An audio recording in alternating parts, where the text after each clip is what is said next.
F-35 fighter pilot here at Luke Air Force Base. And I got into aviation when I was about 5 years old. I went and saw an air show and saw the Thunderbirds fly and knew I wanted to be a pilot then. And in high school, I did some light civilian flying. I remember getting my first flight in a Cessna 152, and I was working at McDonald's to try and pay for the instruction.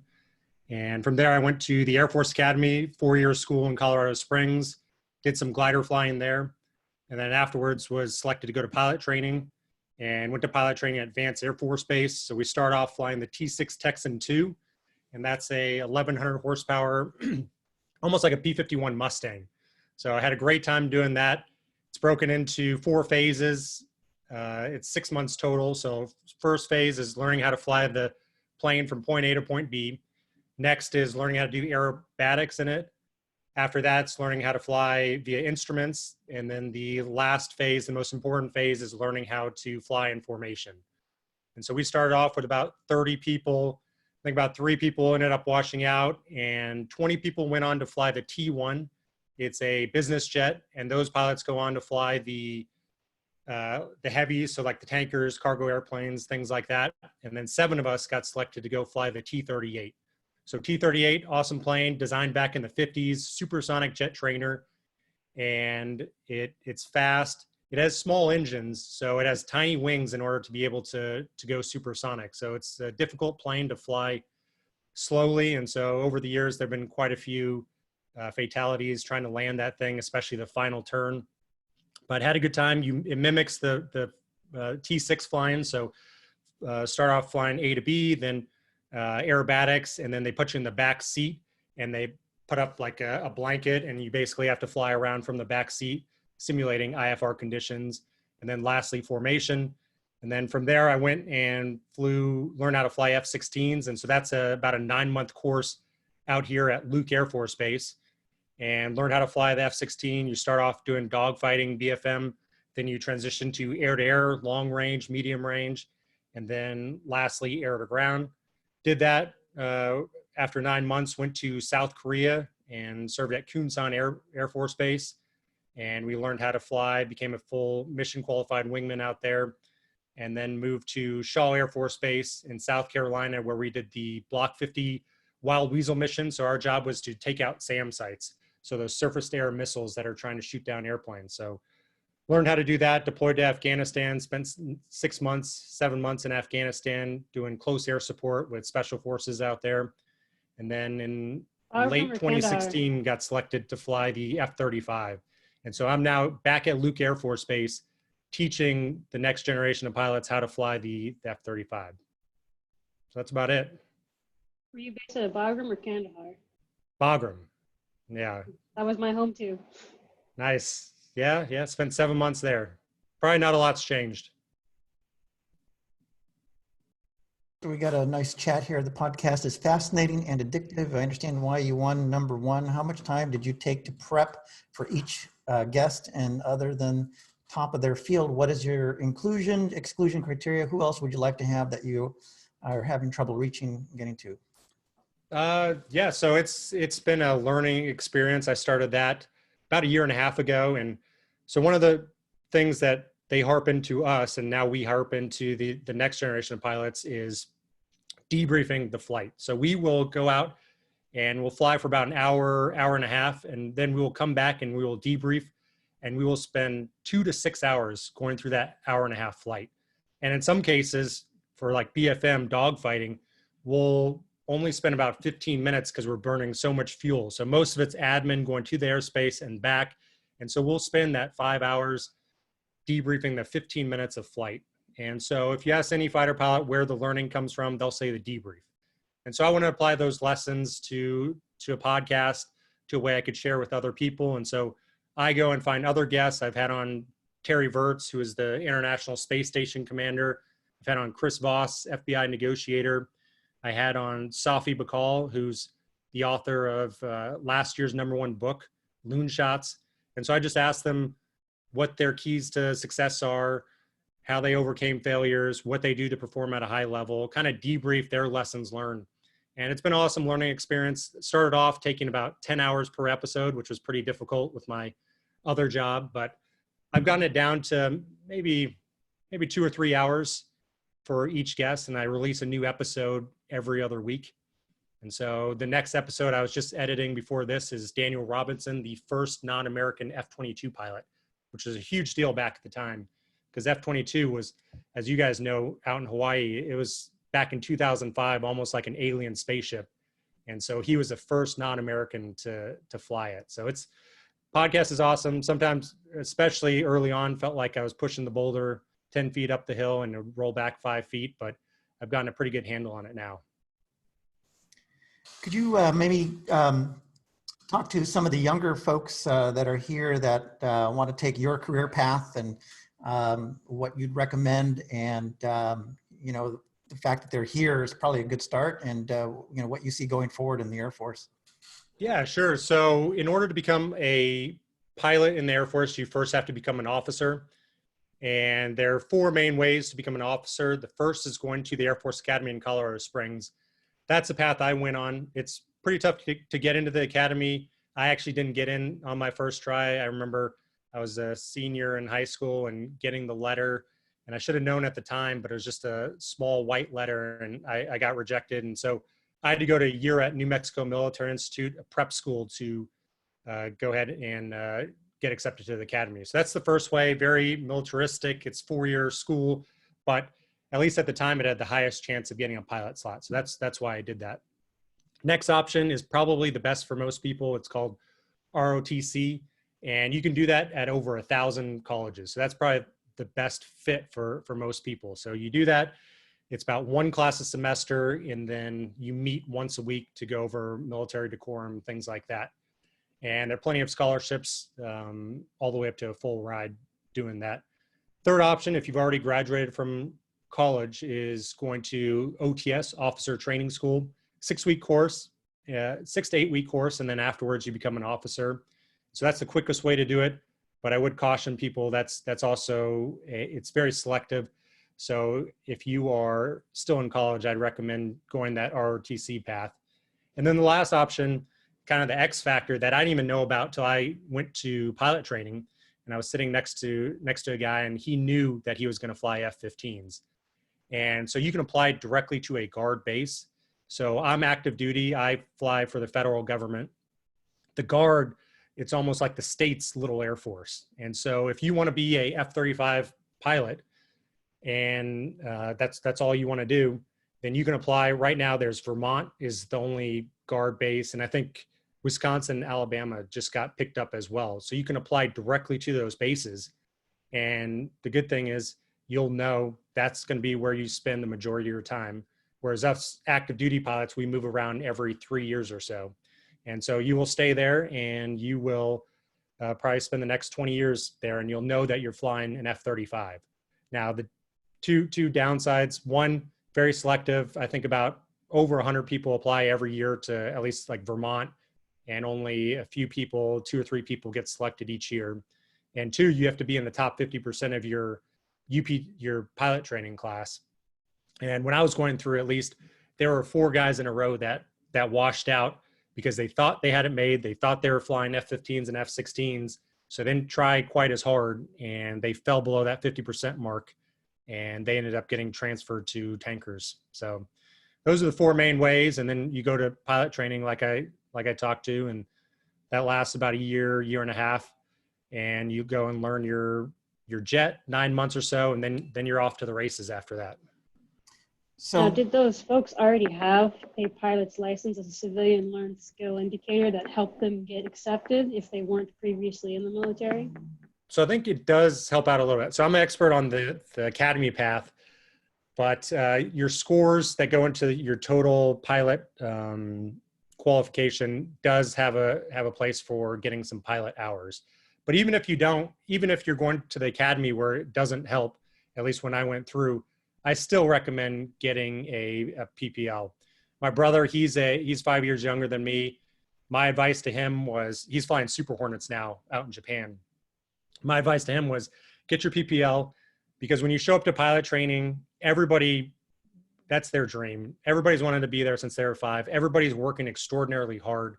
So you can set yourself up by already having whatever, 50, 80 hours in a Cessna, and then it becomes a lot more natural. I would say the one mistake that I made was I struggled flying instruments because I had never flown instruments before. I had my PPL, but not my IFR rating. And so I fell a little bit behind. And with a bunch of other hard chargers trying to do their best, it's easy to get left in the dust. And so I had to really, really dig down, work hard, and recover from that initial part of not really understanding how to fly in IFR conditions. So I would have recommended, if you know, it can be expensive getting your IFR rating, but at least doing an IFR ground school so that you're familiar, because the way we fly instruments is pretty similar to how civilians fly. My son's 15 and he soloed a glider last August. How much did the glider training help you? I think any flying helps out a little bit. So I only flew 3 weeks. It was a summer program at the academy, but I think it really helps. It, first of all, shows if you like flying. Some people don't like flying it. Some people get airsick, and you can get over that through flying a little bit beforehand. And some people don't quite have the aptitude to fly. So I think all those things, getting reps early on, can help out a lot, especially if you have a good instructor and you're not having to unlearn things later on. Speaking of, Justin, can you talk about how important angle of attack is to your training, your daily flying, and what the takeaway would be for these students going forward? Yeah, angle of attack is how we fly most of the sortie. And the reason is the F-35, we can carry 17,000 pounds of gas, and the jet only weighs like 30,000 pounds. So the weight fluctuates quite a bit. So depending on how much weight, we would have to recalculate our landing numbers all the time. Instead, we always land at 11 to 13 AOA. So it's very easy from the pilot perspective of being able to land it at different weights when it can change drastically. Additionally, we will tactically employ using angle of attack because it's telling the performance of how the wing is handling it. So when we're doing BFM, which is dogfighting, we will fly different angles of attack, and it lets us know. By now it's sight picture. So that's what I'm trying to teach the new pilots, is being able to feel the jet.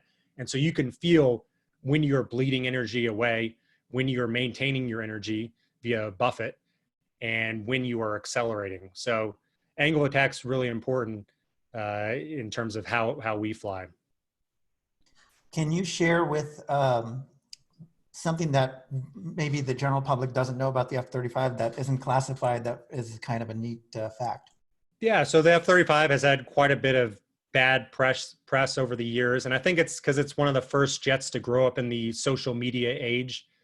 But, and another thing is that we did what's called concurrency. So most planes, they will build a test fleet of like 10 planes and then fly those into the ground, figure out everything that's wrong, and then develop their planes.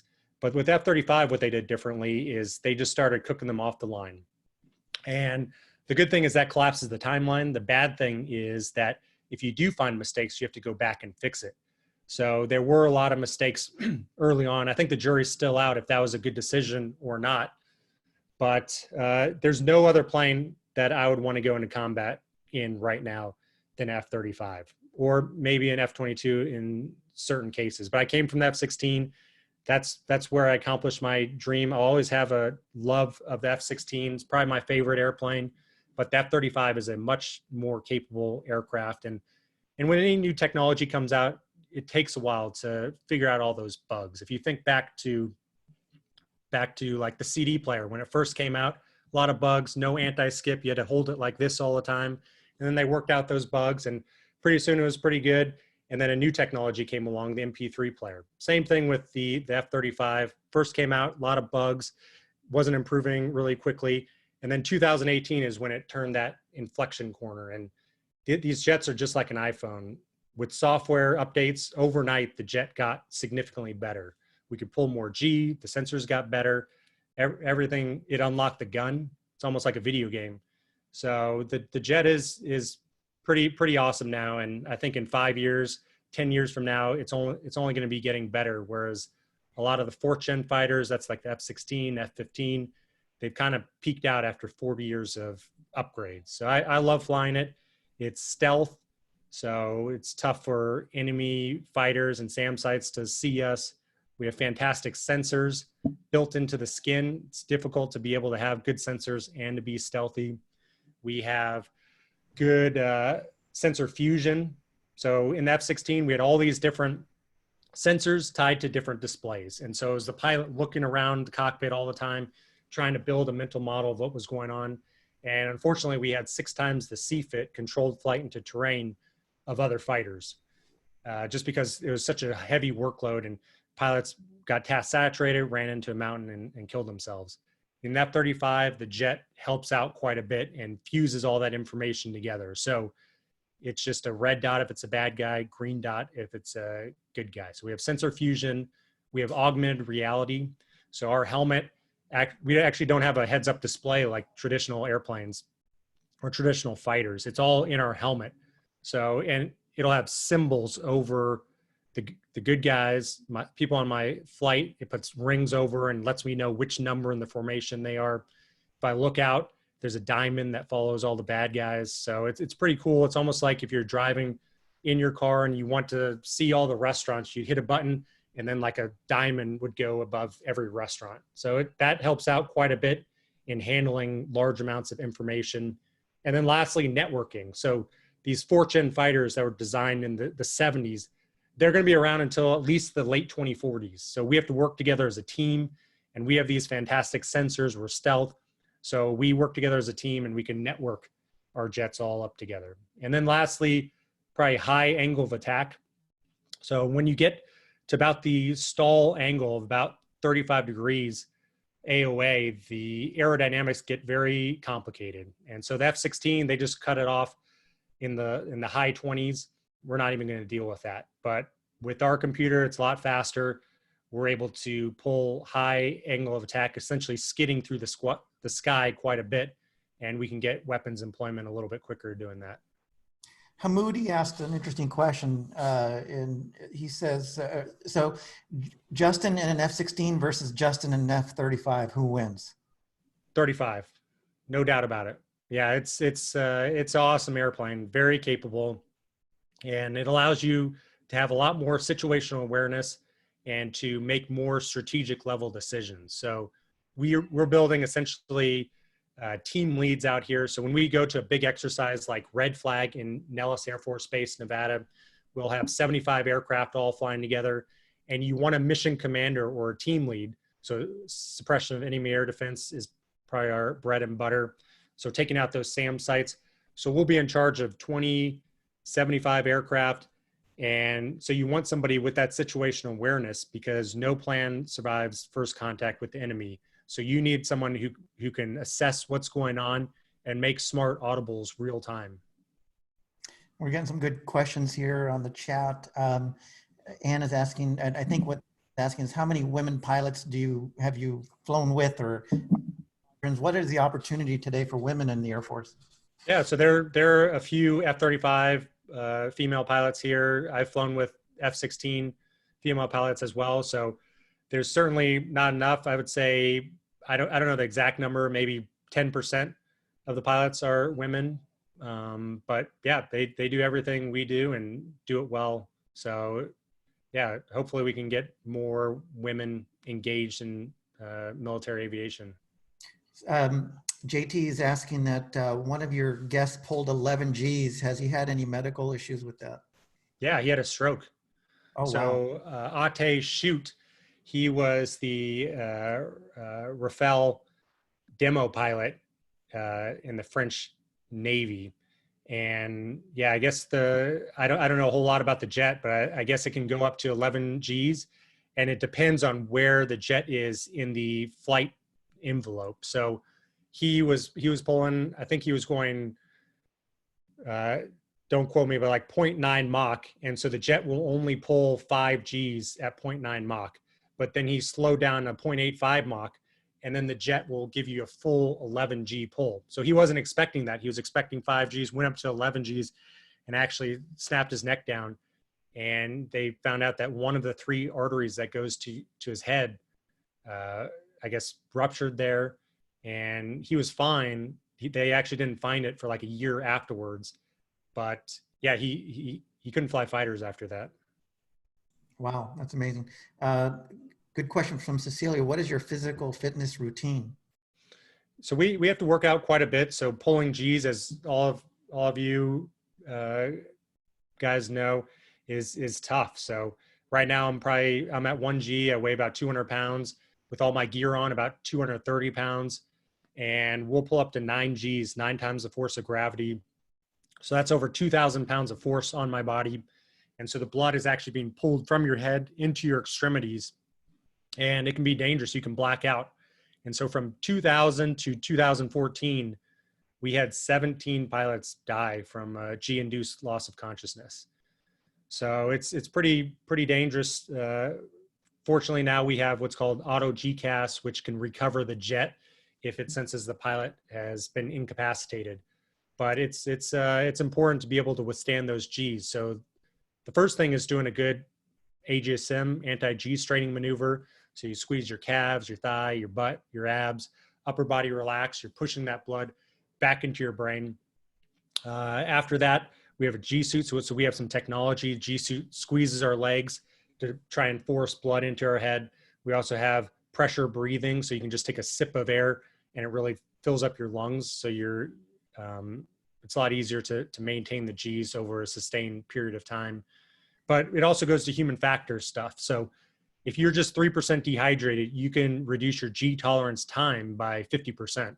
So it's really important to stay hydrated, to eat well, to work out, particularly your legs and your cardio. So I do a lot of deadlifts. I do a lot of squats.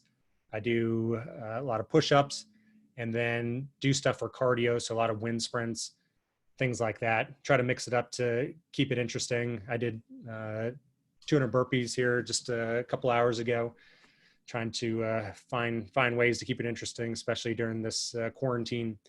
But yeah, we put a lot of effort, and we do a lot of human performance things as well. So we have a gym here that's modeled after the Patriots gym, and we have staff there, trainers that help out. And then the G's, after I get done flying, if I look at my arms and legs, it looks like I have chicken pox on them.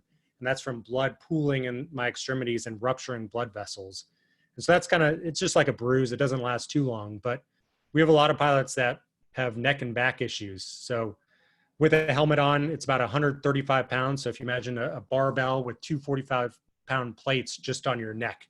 And so in my squadron of 30 people, we have one person that can't fly right now at all, another person that can't fly high G sorties.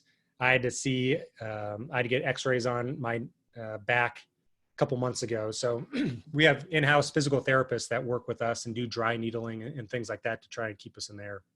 Melissa is asking, what is the one topic you struggled with most in flight training? Flying instruments.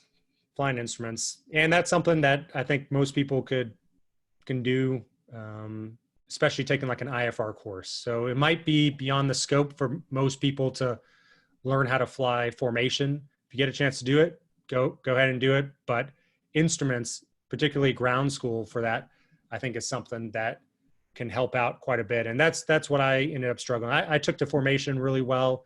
And then my PPL was able to get me through the first two phases, the flying from A to B and the aerobatics. So instruments, I could have done a little bit better.